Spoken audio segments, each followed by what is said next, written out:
empresa define que vai crescer 30%, entrar em novos mercados, digitalizar processos, aumentar produtividade, mudar o modelo de negócio, fazer mais com menos.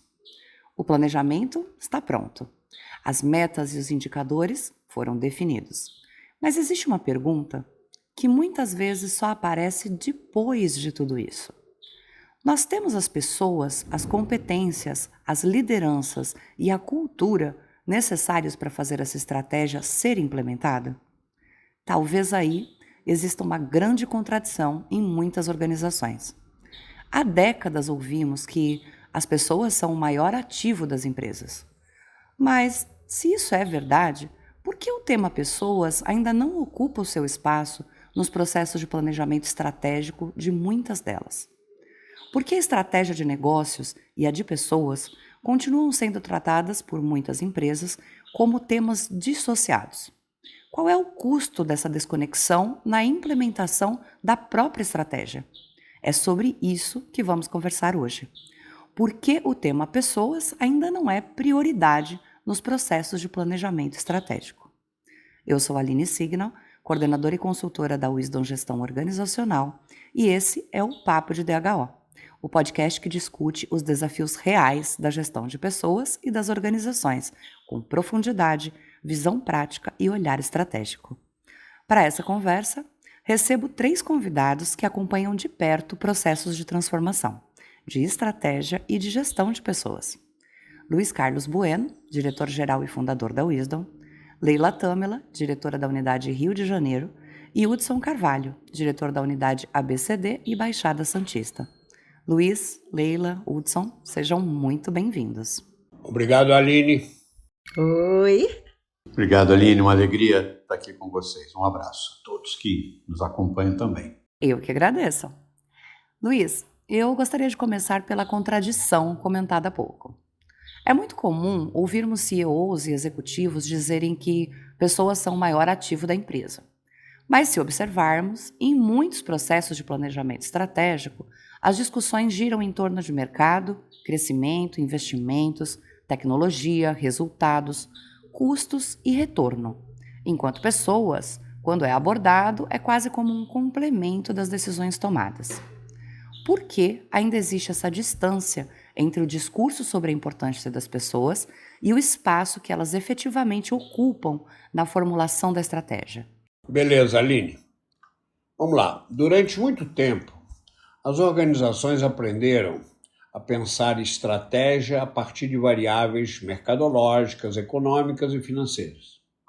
Então, quando uma empresa começa seu planejamento, é natural ela olhar para onde quer crescer, em quais mercados pretende se posicionar, quanto precisará faturar, quais investimentos serão requeridos e a rentabilidade que espera alcançar. Tudo isso é necessário. O problema começa quando a organização trata o tema pessoas apenas como o recurso que depois deverá implementar aquilo que já foi decidido. Entretanto, precisamos levar em conta que existe uma diferença relevante entre dizer que pessoas são estratégicas e realmente integrá-las ao pensamento estratégico. Se elas são estratégicas, algumas perguntas precisam estar presentes desde o início. Exemplo, que capacidades organizacionais serão requeridas para concretizar essa estratégia? Nós já temos essas competências que serão necessárias? As lideranças estão preparadas para conduzir essa transformação? A estrutura organizacional atual suporta os objetivos de crescimento? A cultura atual favorece ou dificulta o que queremos construir? Quando essas perguntas são respondidas só depois, o que a empresa está fazendo não é propriamente uma estratégia de pessoas. Ela está tentando adaptar as pessoas a uma estratégia que já nasceu, sem considerá-las. E isso é crítico, porque quase toda estratégia relevante envolve alguma mudança humana. Portanto, crescer exige novas competências. Ganhar produtividade pode envolver mudar processos, mudar comportamentos. Inovar pode requerer mudanças culturais. Fazer transformação digital exige mais do que tecnologia. Internacionalizar a empresa demanda outras capacidades de gestão. Portanto, as pessoas não são simplesmente quem implementa a estratégia. Elas representam a capacidade que determinará se a estratégia é ou não executável. Leila, então talvez exista um erro já na própria maneira como as empresas formulam algumas estratégias? Quais sinais mostram que uma organização está concebendo seu planejamento estratégico sem considerar adequadamente a dimensão humana? Existem alguns sinais bem claros. Um deles é quando encontramos planos estratégicos muito sofisticados em termos de metas e indicadores, mas com pouca ou nenhuma profundidade no que tange as capacidades humanas requeridas para atingir os resultados previstos. A empresa sabe onde quer chegar, mas não analisou, e às vezes não analisa mesmo, com atenção, os perfis profissionais que precisará para conduzi-la até lá. O tema pessoas tem que estar claro e cuidado dentro de todo o processo do planejamento estratégico. Outro sinal aparece quando o planejamento envolve transformações importantes, sem avaliar a real capacidade da empresa em absorvê-las. Por exemplo, decide acelerar fortemente digitalização, implementação de sistemas, novos métodos, sem verificar se as lideranças sabem conduzir essa mudança, se as equipes possuem as competências necessárias, ou se a cultura favorece a experimentação e o aprendizado. Eu estou me lembrando que na época de implementação dos sistemas integrados de gestão, a gente tinha equipes duplicadas para fazer isso. Equipes que cuidavam do operacional e equipes que cuidavam da parametrização dos sistemas para implementar essas novas versões. Isso era muito comum. Também vemos isso quando existe uma meta agressiva de crescimento, mas não houve uma reflexão sobre a estrutura organizacional, a disponibilidade de talentos, os processos de sucessão e a capacidade para formar as novas lideranças que serão requeridas. E, por fim, tem uma situação bastante comum.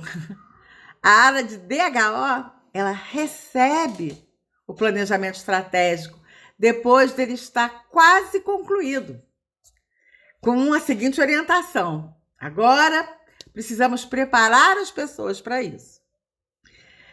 Quando essa situação ocorre, a área de DHO já está entrando muito tarde no processo. Ela precisa estar ajudando a avaliar as capacidades desde o início. As definições acerca de pessoas devem ter sido consideradas desde o início de todos os processos de planejamento. O que é possível fazer, em que velocidade e com quais riscos. Uma empresa madura não pergunta apenas qual é a estratégia que vamos executar. Ela pergunta também que organização precisamos ser para conseguir implementar essa estratégia. Essa segunda questão muda bastante a qualidade, a profundidade e a consciência dos processos de planejamento. Hudson, existe a percepção em algumas empresas de que falar de pessoas no planejamento estratégico é trazer um tema mais subjetivo para uma discussão que deveria ser objetiva pela sua natureza mercadológica, econômica e financeira. Quanto essa visão afeta negativamente a participação do DHO nessas conversas? Bastante, Aline.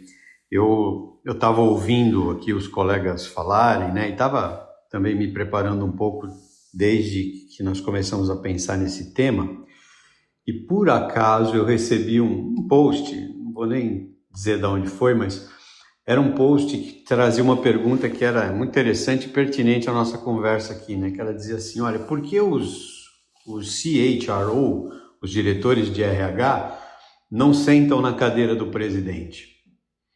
É a ponta do iceberg dessa conversa que a gente está tendo, ou seja, nós não temos as pessoas a bordo nem da estratégia e muito menos pensamos que essas pessoas possam um dia ocupar esse pico da organização, essa cadeira mais alta da organização. Então essa mesma desconsideração, talvez eu esteja exagerando no tema, né? Mas ela cai para o restante das formas de pensar da organização, inclusive na hora de estabelecer estratégia. Então, respondendo a sua pergunta, prejudica muito, porque durante muitos anos os temas, né, envolvendo pessoas tal, foram tratadas dessa forma que a gente falou agora, muito superficialmente.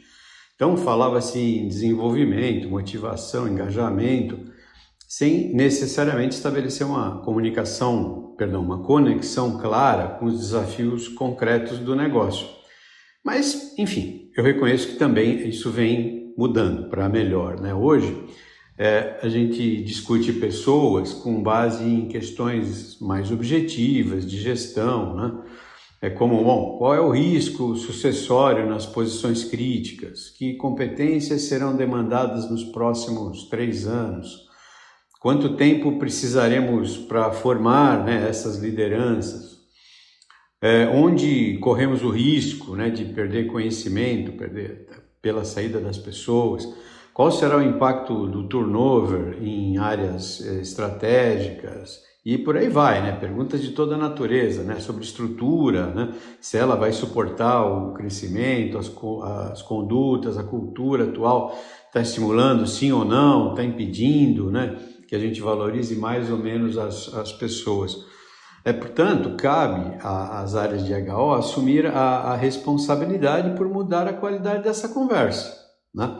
A gente fala em RH estratégico, mas eu não vejo, às vezes, em muitos dos meus colegas, o espírito estratégico de verdade, o pensar estratégico para participar de uma maneira qualificada da discussão, se e quando for chamado, né, pela organização. Então, não basta você pedir, né, um lugar à mesa das discussões, dizendo que as pessoas são importantes. É necessário chegar a essa mesa entendendo profundamente o negócio e demonstrando como as decisões envolvendo pessoas afetam a produtividade, o crescimento, a inovação e a sustentabilidade dos resultados. Então, quando a área de DHO não tem essa participação, seguramente essa discussão deixa de ser, né, o DHO versus o negócio e passa a ser só sobre o próprio negócio. Perfeito, Hudson. Leila, vamos olhar agora para as consequências. Uma empresa pode ter uma estratégia tecnicamente excelente no papel e ainda assim fracassar na execução. O que pode acontecer quando as ambições estratégicas são maiores do que a capacidade humana e organizacional disponível para realizá-las? Pois é, começa a surgir uma distância, né, entre aquilo que foi planejado e aquilo que a organização efetivamente consegue entregar. Essa distância pode aparecer de várias maneiras. Metas que começam a ser postergadas, lideranças sobrecarregadas, decisões excessivamente centralizadas, dificuldades para preencher algumas posições críticas, ampliação de conflito entre áreas, turnover maior, queda na qualidade dos produtos, né? Então você tem produtos e serviços, né? Você percebe que tudo vai avançando muito mais lentamente do que foi planejado. A questão é que muitas vezes esses sintomas são tratados isoladamente.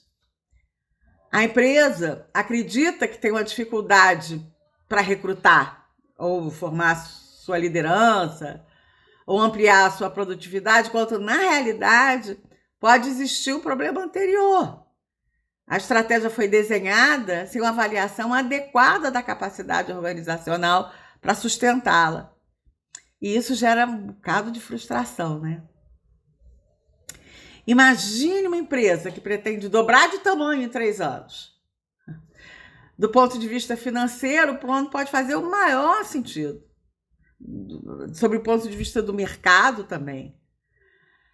Mas quem vai gerir essa organização maior? De onde virão as competências que ainda não estão disponíveis? Quais os processos que precisam ser redesenhados? Que conhecimentos que estão concentrados hoje, que precisam ser melhor disseminados e estruturados? A cultura atual vai funcionar quando a empresa dobrar de tamanho?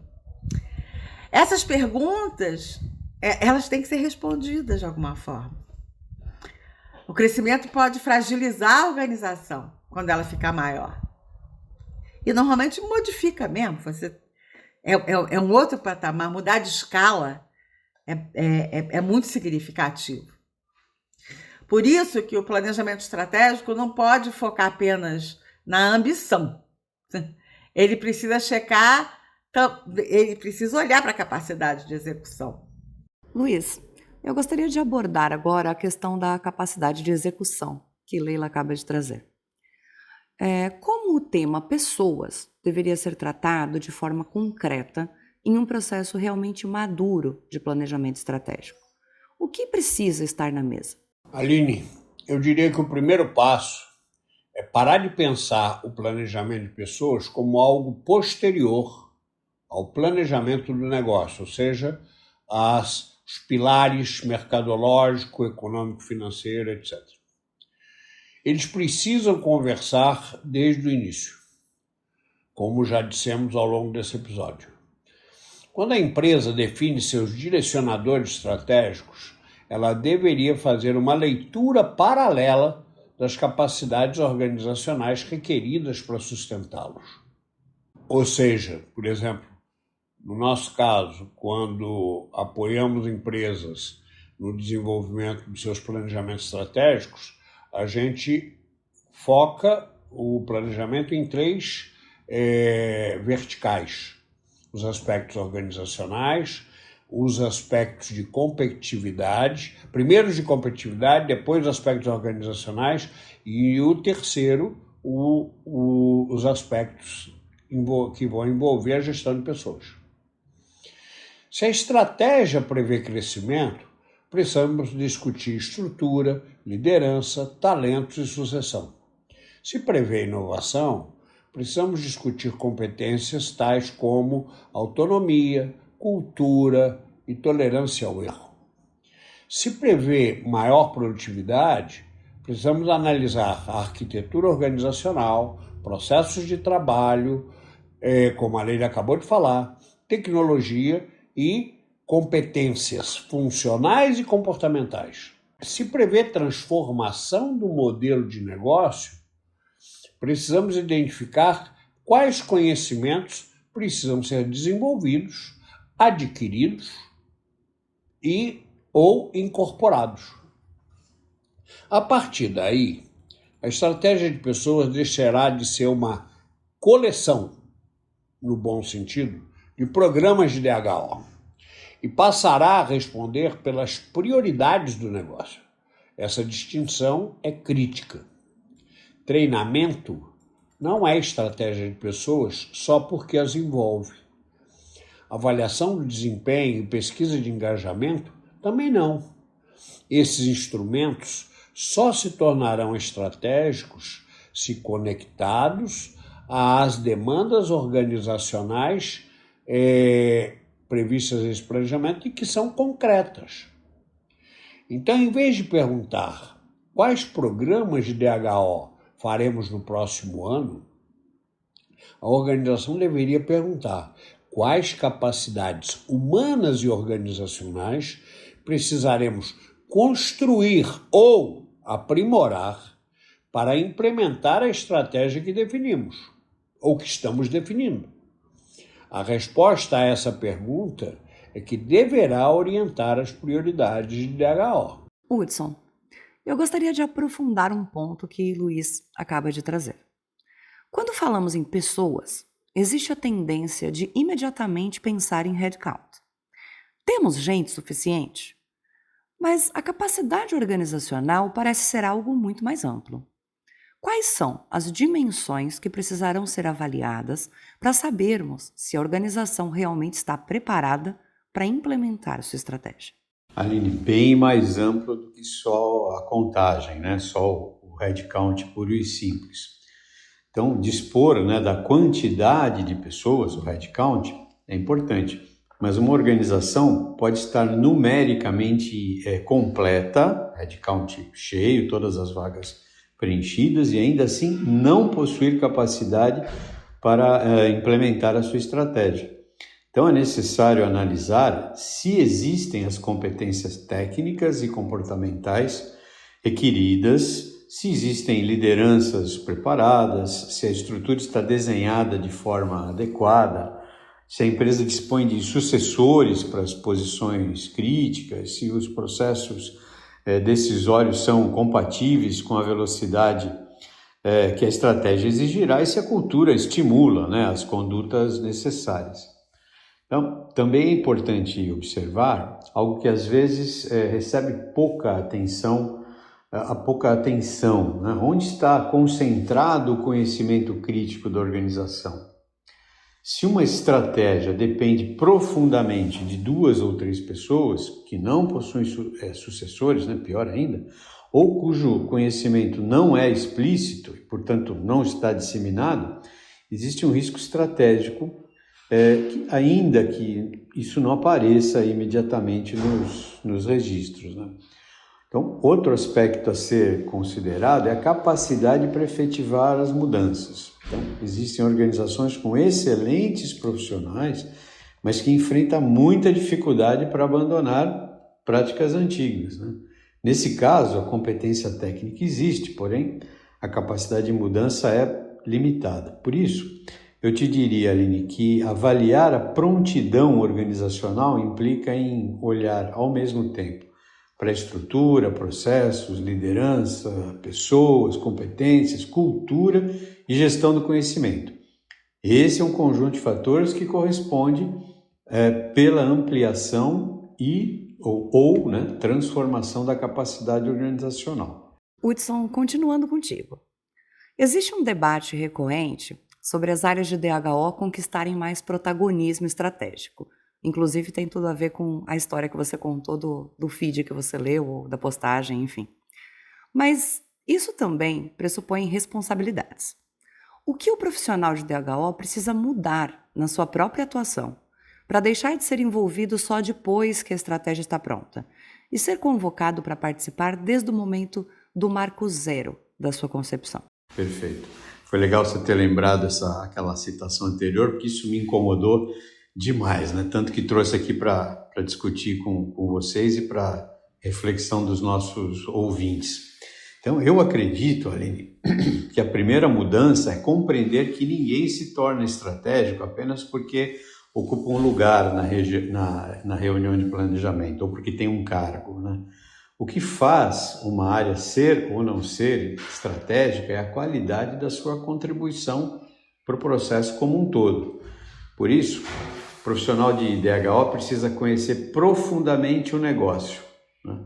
Precisa entender como a empresa gera receita, quais são os custos, quais são os fatores que determinam a competitividade, onde estão os riscos, quais são as prioridades dos seus clientes e os movimentos de mercado, e quais são esses movimentos, né, que venham a afetar a organização.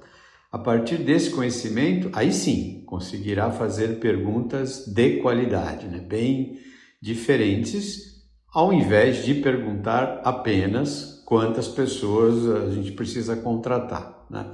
Aquele tal headcount que a gente falou lá no começo da resposta. Então ele poderá, diria mais, deverá questionar quais competências serão críticas para a expansão.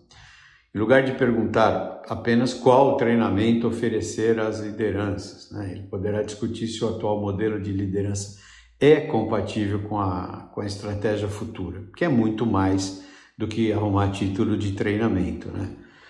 Em lugar de apenas apresentar indicadores tradicionais de DHO, ele poderá mostrar onde existem riscos humanos que possam comprometer resultados estratégicos, né? Onde é que está faltando qualidade de pessoa para fazer as coisas acontecerem, né?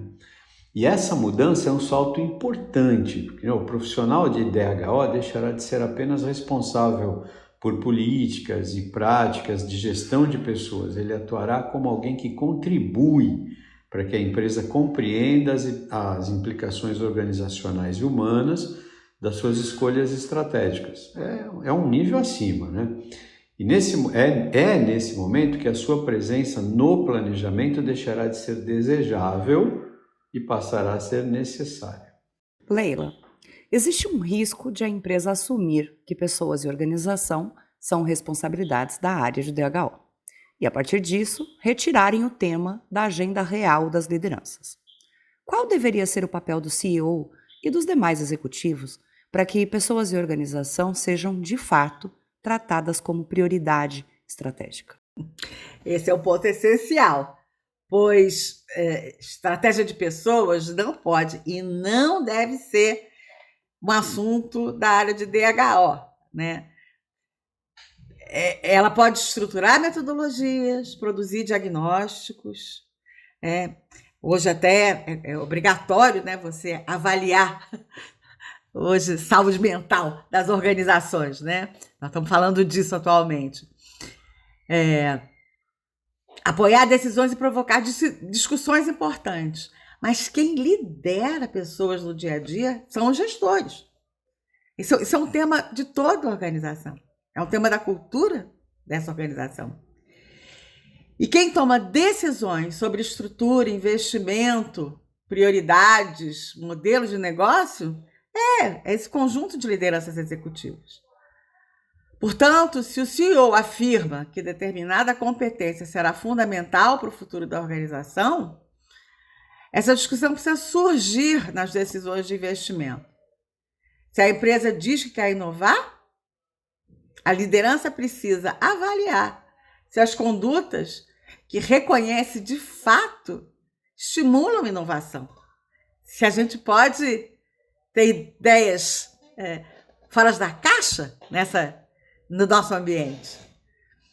Se diz que precisa desenvolver sucessores, os executivos precisam assumir a realidade pela formação dessas pessoas que estão ali com elas no dia a dia, né?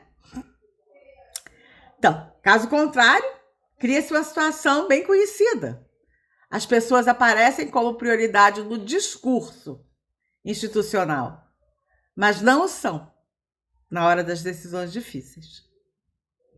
É justamente nesses momentos que descobrimos quais são as prioridades reais de uma organização, quais são os valores reais que a sustentam.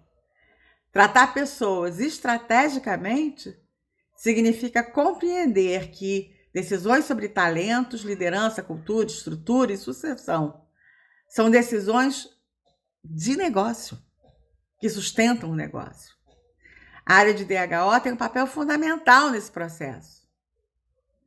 Mas essa responsabilidade é compartilhada com todas as lideranças. Luiz, para fecharmos, gostaria de voltar à provocação que abriu o nosso episódio. Imagine uma empresa que irá começar agora seu próximo ciclo de planejamento estratégico. Antes de definir suas metas de crescimento, produtividade ou transformação, qual pergunta sobre pessoas e organização você considera indispensável colocar na mesa para evitar que ela conceba uma estratégia que depois não conseguirá implementar? Eu achei que você não queria mais que eu falasse. Me deixou aqui, eu já estava quase dormindo. Eu colocaria uma pergunta bem simples, Aline, mas muito poderosa. Temos hoje, ou sabemos, como construir a organização capaz de concretizar a estratégia que estamos desenhando? Essa pergunta é crítica. Essa pergunta obrigará a liderança a sair do plano puramente conceitual para olhar de frente à sua realidade. Talvez a resposta seja que ainda não temos determinadas competências. Isso não significa necessariamente abandonar a estratégia, mas implicará reconhecer que teremos que desenvolvê-las ou trazê-las para a empresa. Talvez se constate que a estrutura não suporta o crescimento pretendido, que algumas lideranças precisarão evoluir, que existem posições críticas para as quais não temos sucessores, que a cultura favorece comportamentos contrários, e isso é grave, àquilo que a estratégia irá requerer. E falei que é grave porque a cultura muda ao longo do tempo, e talvez não na rapidez da implementação da estratégia, no tempo que a implementação da estratégia vai requerer. Essas constatações não enfraquecem o planejamento. Pelo contrário, eu diria que o tornam mais robusto e consistente. Uma estratégia não é boa só porque aponta para um futuro desejável. Ela precisa planejar as condições necessárias para chegar a esse futuro. É por isso que a discussão sobre pessoas precisa acontecer junto, não no final. Quando a empresa inclui os temas pessoas e organização só depois que as decisões estratégicas foram tomadas, ela evidencia que o fator humano, para ela, é um recurso para a execução. Quando a empresa, ao contrário, inclui o tema pessoas e organização desde o início da formulação do planejamento estratégico, ela o trata como uma das dimensões centrais dessa estratégia que vem a ser definida. Bom, foi muito interessante o tema de hoje. Eu sinto que nossa conversa deixará uma importante provocação para quem está nos ouvindo. Talvez a pergunta não seja mais se as pessoas são importantes para a concepção da estratégia. Poucas organizações discordariam disso. A pergunta mais desafiadora é: essa importância aparece de fato na forma como a estratégia é construída? Não basta dizer que pessoas são o maior ativo da empresa se os aspectos humanos e organizacionais não forem assumidos como pré-requisitos para que se atinjam as metas de produtividade, crescimento e sustentabilidade da organização. Se são as pessoas que transformam a intenção estratégica em resultados, então, pensar a estratégia sem pensar nelas desde o início pode significar desenhar um futuro para o qual a própria organização poderá ainda não estar preparada. Luiz, Leila e Hudson, muito obrigada pela conversa e pelas reflexões de hoje. E a você, que nos acompanhou até aqui, fica o convite. Olhe para o planejamento estratégico da sua empresa e pergunte: em que momento os temas pessoas e organização entrarão nessa conversa? Se a resposta for depois que a estratégia estiver pronta, talvez exista aí uma discussão importante a ser iniciada. Obrigada pela companhia em mais esse Papo de DHO. Em nosso próximo episódio da série Anatomia das Organizações, abordaremos o tema A Empresa que Ninguém Planejou Construir. E a você, ouvinte, te aguardamos no próximo episódio. Até breve!